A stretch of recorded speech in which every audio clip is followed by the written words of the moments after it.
Hi guys, welcome to my YouTube channel. My name is Damola. If you are new here, you are highly welcome. Please do also subscribe to become a part of the family. So today I'm going to be teaching you guys how to cut and sew this beautiful shirt dress that you are seeing on your screen. So please do well to stay to the end of the video and let's get right into the tutorial.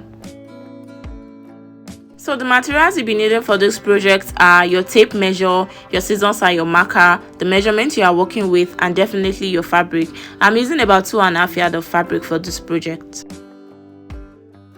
So I'm going to start by folding my fabric into two using my biggest measurement, and I'll be inputting my starting line. That is where all my measurements is going to start from. Then I'm going to measure 2.5 inches all the way down, and I'm going to roll it down. This is going to serve as my button stand. Then I'm going to go ahead and take in my shoulder measurement of 9 inches, and I'm also going to go down by 1 inch for my shoulder slope. Then after that, I'm going to go ahead and measure 2 3/4 inch on my shoulder line and on my neck depth. The formula for getting the accurate measurement for your neck is to divide your neck by 6, and you're going to input your result on your shoulder line and on your neck depth.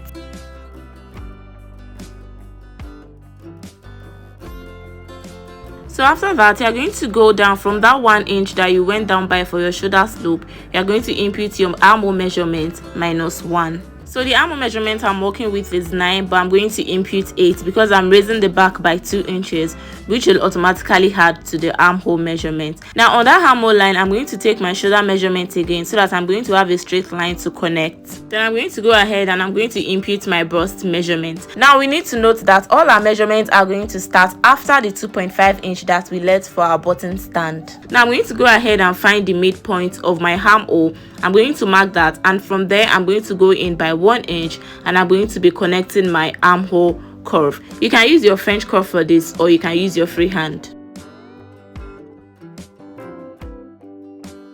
Then you can go ahead to draw your shoulder slope. Now from your shoulder slope, you are going to go ahead and measure your half length. And on your half length line, you are going to input your waist measurement, and you are going to connect that to your bust line.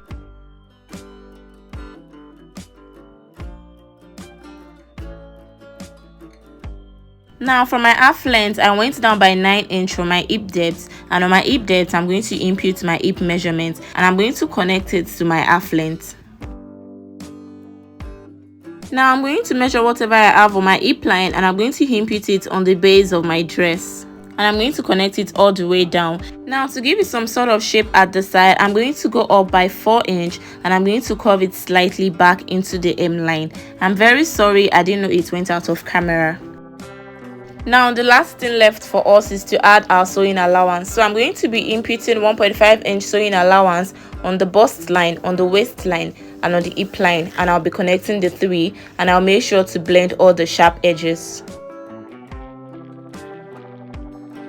Now you can go ahead and cut it out, and after cutting it out, you are going to slash your front piece because you are going to have 2 pieces for your front.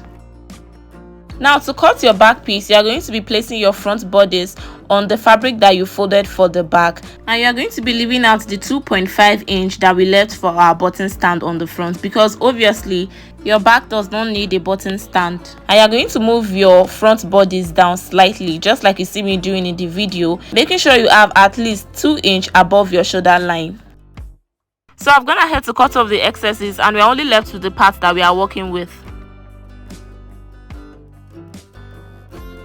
Now to take your neck measurements for the back, you are going to be using the same neck width that you used for the front, which is 2 3/4 inch, and for your neck depth, you are going to be inputting a default neckline of 1.5 inches.